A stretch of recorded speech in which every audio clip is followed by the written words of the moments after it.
사랑 내게 있네. 그 사랑이 날 채우네. 주는 내게 있네.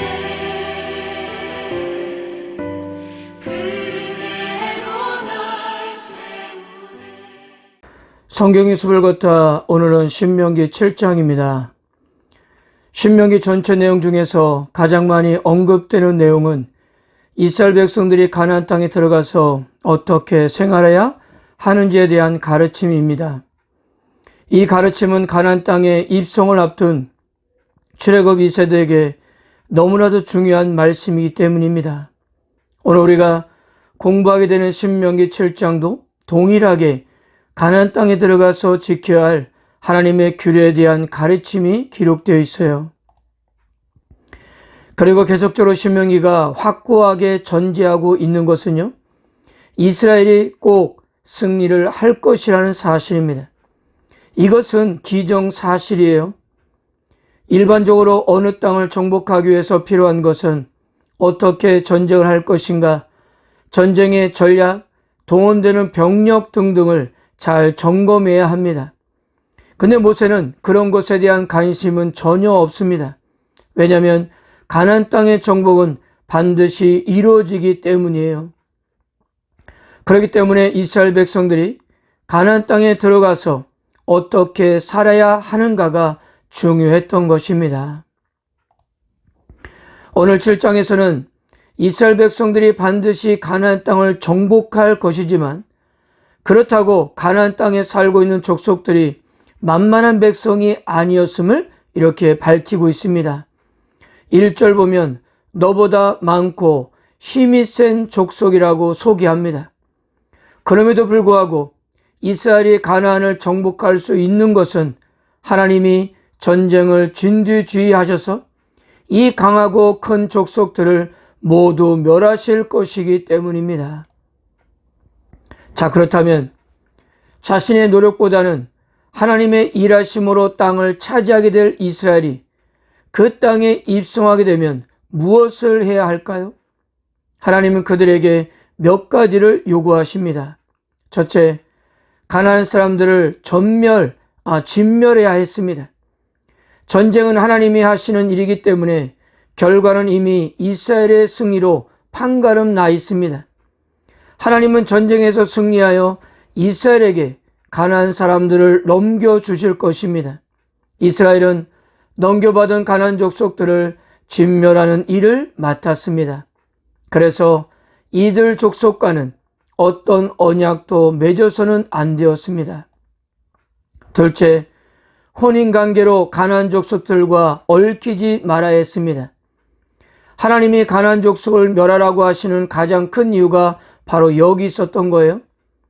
결혼이란 것은 매우 강력한 사회적 결집력을 형성하기 때문에 이스라엘 백성들끼리 결혼하는 것은 언약 백성을 더 끈끈하게 만듭니다.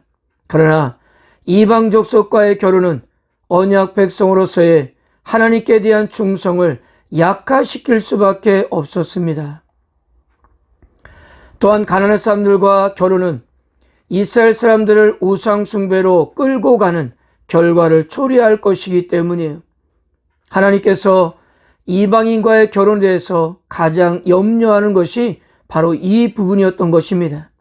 만일 이스라엘의 경고를 무시하고 가나안 사람들과 결혼을 하면 가나안 사람들에게 임할 하나님의 진노와 재앙이 이스라엘을 향하게 될 것이기 때문입니다. 이스라엘이 반드시 하나님의 백성이라는 정체성을 잃지 않기 위해서는 바로 반드시 해서는 안 되는 일이었던 겁니다. 그러나 불행하게도 앞으로의 역사에서 이스라엘을 가장 많이 넘어지게 한 것이 이방인과 결혼해서 우상을 섬긴 일이었습니다. 그리고 셋째, 가나안 사람들의 우상의 흔적들을 모두 제거해야 했습니다. 자, 이스라엘이 왜 가나안 사람들을 멸해하고 그들의 우상들의 흔적들을 모두 제거하는 것일까요? 모세는 그 이유를 6절에서 이렇게 말합니다. 너는 여호와 내 하나님의 성민이라. 내 하나님 여호와께서 지상 만민 중에서 너를 자기 기업의 백성으로 택하셨나니. 이스라엘이 가나안 족속과 섞이지 않아야 하고 그들의 종교를 완전히 배척해야 하는 것은 이스라엘은 여호와께 거룩한 백성이 되었기 때문입니다.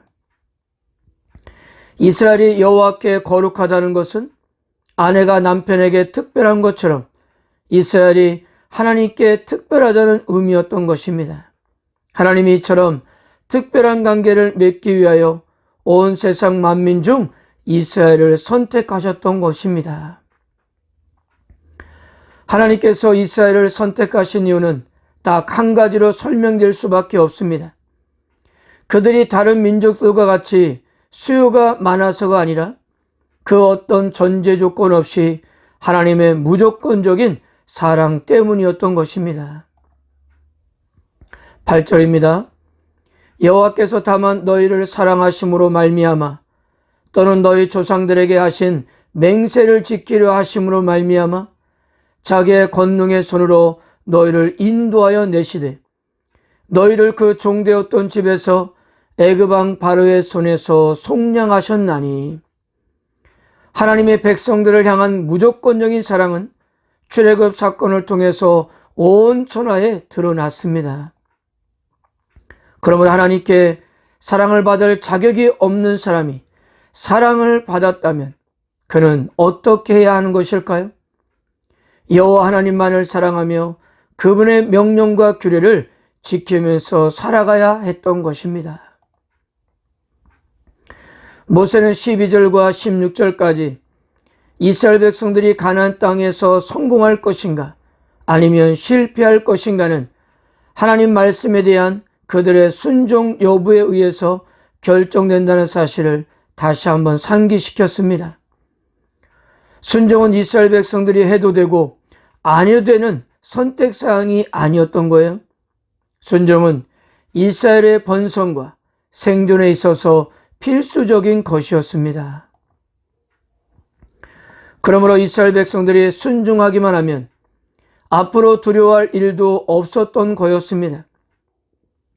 일반적으로 강자가 약자를 이기지 약자가 강자를 이길 수 없다는 것이 세상의 원리입니다.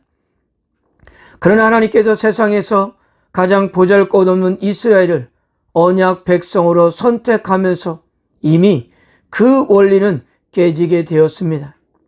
그것은 이미 출애굽 사건 때부터 시작이 되었던 것입니다. 21절입니다. 너는 그들을 두려워하지 말라. 너희 하나님 여호와 곧 크고 두려운 하나님이 너희 중에 계심이니라. 이처럼 진정으로 두렵고 위대한 하나님이 이스라엘 중에 계시니 그들은 전혀 걱정할 필요가 없었던 것입니다. 그리고 하나님께서는 22절에서 이렇게 말씀하였습니다. 내 하나님 여호와께서 이 민족들을 내 앞에서 조금씩 쫓아내시리니 너는 그들을 급히 멸하지 말라. 들짐승이 번성하여 너를 해할까 하노라. 정복이 시작되면 오래지 않아 전쟁은 이스라엘의 승리로 끝이 날 것이지만 가나안 지역의 완전한 정복과 백성들의 정착은 점차로 이스라엘의 인구가 늘어남에 따라 전짐적으로 진행된다는 것입니다. 이것은 하나님의 능력이 부족해서가 아니라 이스라엘을 배려하시는 것이었어요. 하나님께서 우려하시는 것은 이스라엘의 인구가 많지 않은 상황에서 가나안 땅을 순식간에 정복하면 이스라엘 사람들이 미처 경작하지 못하는 땅이 사람 살기에 적합하지 않은 광야로 변하고 그런 땅에 살게 될 들짐승들이 이스라엘에게 해가 될 것이기 때문이었습니다. 출애굽 23장 29절과 30절에도 동일한 말씀을 하셨어요. 그러나 그 땅이 황폐하게 되므로 들짐승이 번성하여 너희를 해할까 하여 1년 안에는 그들을 내 앞에서 쫓아내지 아니하고 내가 번성하여 그 땅을 기업으로 얻을 때까지 내가 그들을 내 앞에서 조금씩 쫓아내리라.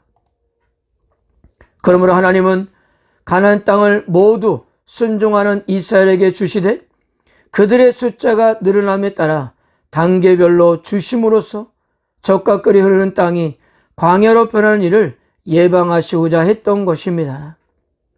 훗날 이스라엘이 항무지로 변한 밭과 가손을 새로이 개간해야 하는 수고를 덜어주기 위한 하나님의 배려였던 것입니다.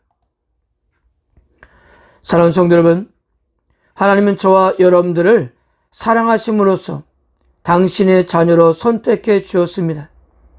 우리가 잘나서 무엇인가 자녀로서의 자격이 있어서 그랬을까요? 아닙니다.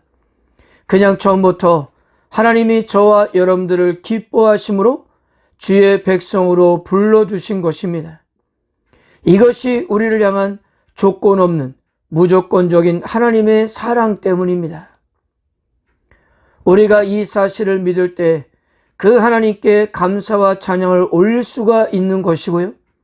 그리고 이 사실을 믿을 때 하나님의 말씀을 억지가 아니라 사랑하는 마음으로 자발적으로 순종하면서 지켜나갈 수가 있는 것입니다.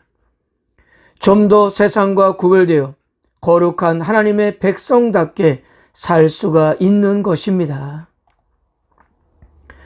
9절에서 10절을 보면 하나님을 사랑하는 자는 천대까지 은혜를 베풀고 하나님을 미워하는 자들에게는 당장 보응하시겠다고 했습니다.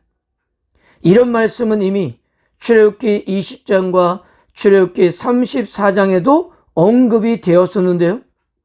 사랑하면 천대까지 복을 주고 미워하면 3, 4대까지 보응하시겠다고 그렇게 말씀하였습니다. 우리가 여기서 느끼는 것은 하나님께서 복을 주시고자 하는 마음이 보응하시겠다는 마음보다 훨씬 더 크다는 사실입니다.